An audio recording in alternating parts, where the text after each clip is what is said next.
Hello viewers, welcome to our channel. ప్రస్తుతం మనతో పాటు ఉన్నారు డాక్టర్ సతీష్ గారు, హోమియోపతి నుంచి. సార్తో మాట్లాడి ఈరోజు హెల్త్ పరంగా మరికొన్ని అప్డేట్స్ అడిగి తెలుసుకుందాం. నమస్తే సార్. నమస్తే అండి. సార్, నెక్ పెయిన్, దీని విపరీతమైన నొప్పి. నాకు తెలిసి ఇది ఒకసారి అటాక్ అయ్యింది అని అంటే ఇట్స్ మూవింగ్ కూడా కష్టం అంటారు. సో నిజంగా ఈ నెక్ పెయిన్ రావడానికి సంథింగ్ మనం ఏదైనా మిస్ చేసి ఉంటాము అని అనుకోవచ్చా, లేదంటే న్యాచురల్గా ఇది వస్తూ ఉంటుందంటారు? నెక్ పెయిన్కి ఫస్ట్ మన రీజన్స్ చూద్దామండి, తర్వాత దాని గురించి మాట్లాడదాము. ఓకే. అసలు నెక్ ఏం చేస్తుంది? మీ హెడ్ని మీ బాడీని రెండింటి కల్పించి ఒక బ్రిడ్జ్ లాగా. ఫైన్. సో ఈ బ్రిడ్జ్లో ఎప్పుడైతే మీకు తల దించుకోవడం సింపుల్గా అంటే పెద్దవాళ్ళు అంటారు, ఒక మన యంగ్ ఏజ్లో పిల్లల్ని, అరే తల దించుకోకుండా నాకు కొంచెం మార్క్స్ ఎక్కువ తెచ్చుకోరా ఇంట్లో, పక్కన వాళ్ళ ముందు తల దించుకోకుండా చూడరా అని చెప్పి చెప్తారు కదా. ఇప్పుడు ఆ తల దించుకునే పరిస్థితి అనేది మనం ఫోన్ ద్వారా వస్తుంది. మీరు రోజు ఎన్ని గంటలు ఫోన్ చూస్తున్నారు? ఎట్లా చూస్తున్నారు? ఇలానే కదా, మీరు ఎంతసేపు ఇలానే చూసుకుంటూ కూర్చుంటారు.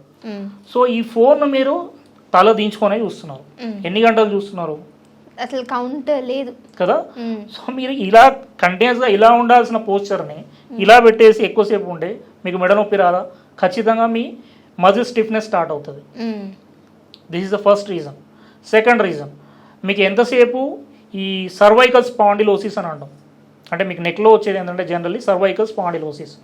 ఈ సర్వైకల్ స్పాండిలోసిస్ వచ్చినప్పుడు మీరు జనరల్లీ చెక్ చేసుకుంటే, స్కాన్స్ చేయించినప్పుడు, ఎంఆర్ఐస్ వీటిలో చేయించినప్పుడు సర్వైకల్ రీజియన్స్లో అంటే మీకు డిస్క్ల మధ్యలో బల్జ్ వస్తుంది. డిస్క్ బల్జ్ అంటాం. ఈ డిస్క్ బల్జ్తో పాటు అంటే ఏం లేదు, మీకు రెండు స్పైన్ ఉందనుకోండి, ఈ డిస్క్ల మధ్యలో కొద్దిగా గ్యాప్ ఉంటుంది. ఈ గ్యాప్ అనేది ఏమవుతుందంటే ఇన్ఫ్లమేషన్ అయిపోతుంది. సో దానివల్ల ఏమవుతుంది, మీకు స్పేస్ తగ్గిపోతుంది. దీని మధ్యలో మీకు నర్వ్స్ పాస్ అవుతూ ఉంటాయి. ఓకే. ఎప్పుడైతే ఇక్కడ మీకు గ్యాప్ తగ్గింది అనుకోండి, ఈ నర్వ్ దీనిలోంచి వెళ్తున్నప్పుడు మీరు ఒకసారి ఇలా అన్నారనుకోండి, నర్వ్ కంప్రెషన్ అవుతుంది, ఎందుకంటే మీకు స్పేస్ లేదు. దీనికి మనం చేయాల్సింది ఏంటి, డిస్క్ బల్జ్ తగ్గించాలి. అండ్ ఇంకొకటి ఆస్టియోఫైట్స్ అని చెప్పి చూస్తుంటాం నెక్లో స్కానింగ్స్లో.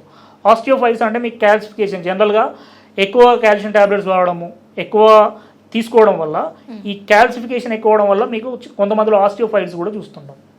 సో వీటి వల్ల కూడా మీకు నర్వ్ కంప్రెషన్స్ అనేవి జరుగుతుంటాయి.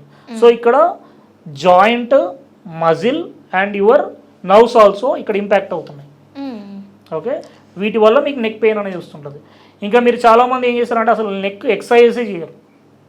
కూర్చుంటే ఇట్లా కూర్చుంటారు, లేకపోతే పడుకుంటారు, లేకపోతే ఇంకా సోఫాలలో ఇట్లా వరకు కూర్చుంటారు రిలాక్స్డ్గా. సో మీ సిట్టింగ్ పోస్చరు, మీరు మీ స్క్రీన్స్ చూసే పోస్చరు, ఇవన్నీ కరెక్ట్ చేయకుండా, అండ్ కొంతమంది ఏం చేస్తారంటే పిల్లోస్ ఇంత పెద్దవి వాడుతుంటాం. సో ఇలాంటివి చేయడం వల్ల చాలామందికి డిస్కంఫర్ట్ వల్ల, మీకు అది నిజంగానే సర్వైకల్ స్పాండిలోసిస్ వల్ల వచ్చిందా నొప్పి, లేదు డిస్కంఫర్ట్ వల్ల వచ్చిందా, అంటే లైఫ్ స్టైల్ వల్ల వచ్చిందా, ఇవి రెండు చూసుకోవాలి. ఎంతసేపు మీకు ఏదో పెయిన్ కిల్లర్ వేసేసుకుంటాను నొప్పి వచ్చింది అట్లా కాదు. ఫస్ట్ మీరు ఏం చేయాలంటే డిస్కంఫర్ట్ వల్ల వచ్చింది అనుకోండి, ఫస్ట్ మీరు చేయాల్సింది మీ పిల్లోని కరెక్ట్ చేసుకోవాలి. ఈ మధ్యలో మనకు సర్వైకల్ పిల్లోస్ అని కూడా దొరుకుతున్నాయి, అవి కూడా వాడుకోవచ్చు. నెక్స్ట్ మీకు కొన్ని విటమిన్ డిఫిషియన్సీస్ ఉంటాయి, లైక్ వైటమిన్ D3 తగ్గింది అంటే నెక్ పెయిన్ కూడా విటమిన్స్ రీజన్ ఉంటుంది కదండి. ఎందుకంటే మీకు బ్రెయిన్ నుంచే కదా ఇది కనెక్ట్, ఇది ఇంతకుముందు చెప్పినట్టు తలని దీన్ని కరెక్ట్ చేస్తుంది మన బాడీని. మరి దీని ఎక్కడి నుంచి వస్తుంది? ఇది బ్రెయిన్ లోంచే కదా మీకు స్పైనల్ కార్డ్ వచ్చేది. సర్వైకల్ అంటే వేరే ఏం కాదు కదా, స్పైనల్ కార్డే కదా, బ్రెయిన్కి అటాచ్ అయ్యి ఉంది కదా. మరి దీంట్లో నర్వ్స్ కూడా పాస్ అవుతుంటాయి కదా. సో మన నర్వ్స్కి స్ట్రెంథనింగ్ ఇచ్చేది ఎవరు? Vitamin B12, B complex vitamins. అంత ఎందుకంటే మీరు ఇప్పుడు ఎవరైనా బ్రెయిన్ సర్జరీ అయిన వాళ్ళకు మళ్ళీ అంత సర్జరీ అయిపోయింది, ఇంటికి వెళ్ళేటప్పుడు ఏం టాబ్లెట్ ఇస్తారు మీకు? న్యూరోబిన్ అని, లేకపోతే ఈ విటమిన్ B12 సంబంధించిన మల్టీవిటమిన్ ట్యాబ్లెట్స్ ఇచ్చి పంపిస్తారు. మరి అంత పెద్ద సర్జరీ అయినోడికి ఓన్లీ విటమిన్ B12 సప్లిమెంట్సే కదా ఇచ్చి పంపిస్తున్నారు. మీ అంటే మీ నెక్కు ఒకవేళ జాయింట్స్ వల్ల వచ్చింది అనుకోండి, అది విటమిన్ D3 తగ్గడం వల్ల. జనరల్ విటమిన్ D3 ఎంత ఉండాలి మీకు? మినిమం 50 to 60 మీకు మెయింటైన్ చేయాలి. ఓకే. ఇంటర్నేషనల్ యూనిట్స్ అనేవి మీరు మెయింటైన్ చేయాలి. కాకపోతే 50 to 60 ఎవరికి ఉండట్లేదు. ఎవరికి చూసినా ఇప్పుడు మీరు ర్యాండమ్గా ఒక 100 మందిని తీసుకెళ్ళి మనం ఈ విటమిన్ D చెక్ చేపిద్దాం, అందరికీ 10, 15, 6, 8 ఉన్న వాళ్ళు కూడా చాలామంది ఉన్నారు. రిపోర్ట్స్ పట్టుకొస్తారు చాలామంది 7, 8, 10. ఓకే. సో ఈ విటమిన్ D తగ్గడం వల్ల మీకు ఖచ్చితంగా జాయింట్ పెయిన్స్ వస్తాయి, హెయిర్ ఫాల్ అవుతుంది, ఇంకా చెప్పుకుంటూ పోతే చాలా రకాల డిసీజ్ వస్తాయి. విటమిన్ డి వల్ల ఆల్మోస్ట్ ఒక 150 డిసీజ్ వస్తాయి. చెక్ చేసుకోండి కావాలంటే గూగుల్లో, విటమిన్ డి డిఫిషియన్సీ వల్ల వచ్చే డిసీజెస్ అని చెప్పి కొట్టండి, పెద్ద లిస్ట్ వస్తుంది. ఓకే, దీనికోసం మనం జస్ట్ సన్లో ఉంటే సరిపోతుందా సార్ ఎవ్రీడే? అది అన్నిటికంటే ఉత్తమమైన పని. మీకు విటమిన్ డి3 రావాలి అని అంటే only sun is the major ఇది ఫుడ్ అనమాట మన బాడీకి. విటమిన్ డి రావాలంటే ఎండనే మేజర్ సోర్స్. మీరు అట్లా కాకుండా నేను ఫుడ్లో తెచ్చుకుంటా అంటే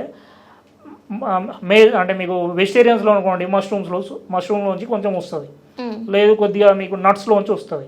ఎంత పర్సెంటేజ్ వస్తుంది? 10% కూడా రాదు. ఓకే, మీరు డైలీ తిన్నా.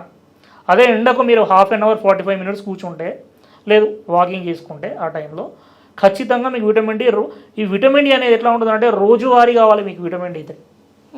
అంతే తప్ప ఎవ్రీడే ఈరోజు కూర్చున్నా 10 రోజులు కూర్చోలేదు అంటే మీకు 10 రోజులు విటమిన్ డి లేనట్టే కదా.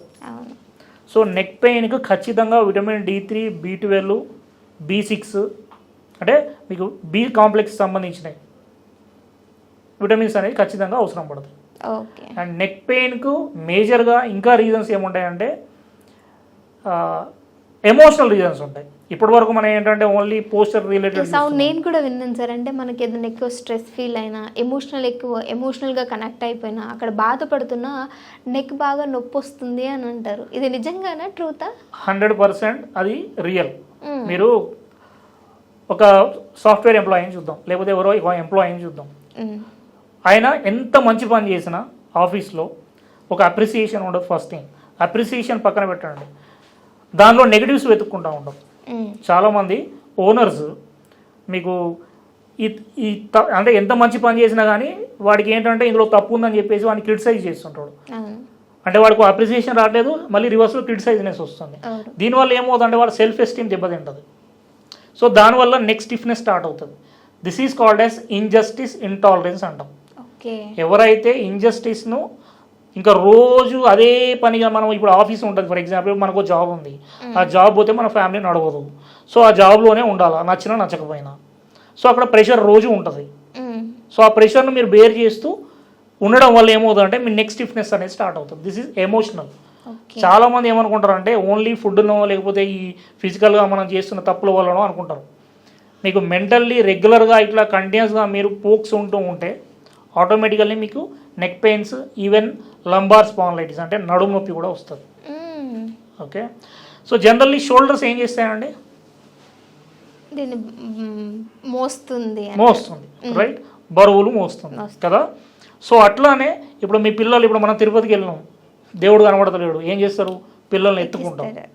అంటే this is symbolism of your burden, అంటే మీరు బరువు బాధ్యతలను మోయడం అని. ఎవరికైతే ఎక్కువగా బరువు బాధ్యతలు మోస్తూ ఉంటారో ఇంట్లో, మోస్తే ఓకే, అది ఫీల్ అవుతూ ఉంటారు.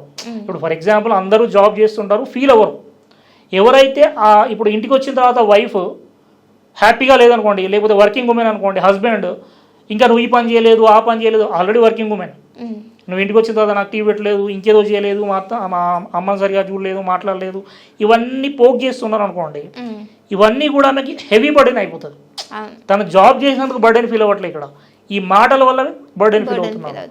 సో ఇది కంటిన్యూస్గా ఇంట్లో చూస్తుంటాం, ప్రతి ఒక్కరి ఇంట్లో ఈ పోకింగ్ చూస్తూ ఉంటాం. హస్బెండ్ కావచ్చు, వైఫ్ కావచ్చు, వైస్ వర్సా, ఎవరో ఒకరు ఈ ఎత్తిపోతే మాటలు అంటాం కదా, ఈ మాటల వల్ల ఏమవుతుందంటే వాళ్ళు బాగా హర్ట్ అవుతుంటారు. ఈ పెయిన్స్ అనేవి మీ బాడీ గుర్తుంచుకుంటారు. మీకు ఎమోషనల్ ప్యాథాలజీ గురించి మాట్లాడితే చాలామంది నెక్ పెయిన్ వచ్చింది అనగానే, సర్వైకల్ స్పాండిలైటిస్ అనగానే మీరు ఎక్కువ స్క్రీన్స్ చూస్తున్నారు, లేకపోతే ఇంతకుముందు మనం మాట్లాడినట్టు ఫోన్ చూస్తున్నాము, ఇవన్నీ చేయకుండా నార్మల్గా ఉన్న వ్యక్తికి కూడా ఈ నెక్ పెయిన్ అనేది వస్తుంది. మరి వీళ్ళకి ఎందుకు వస్తుంది? బికాజ్ ఆఫ్ వాళ్ళకి ఇంజస్టిస్. అంటే ఇప్పుడు ఆఫీస్లో కొంతమంది కొన్ని రకాల తప్పులు చేస్తున్నారు, కానీ వాడు ఎత్తి చూపలేడు, ఎందుకంటే వాడు వాని బాస్. సో ఏమనంటే వాడు జాబ్ పోతుంది. సో ఇట్లా హెవీ బర్డెన్స్ అనేవి మీరు రెగ్యులర్గా మీరు మోస్తున్నప్పుడు ఆటోమేటికల్లీ నెక్ పెయిన్స్ వస్తాయి. Okay, thank you.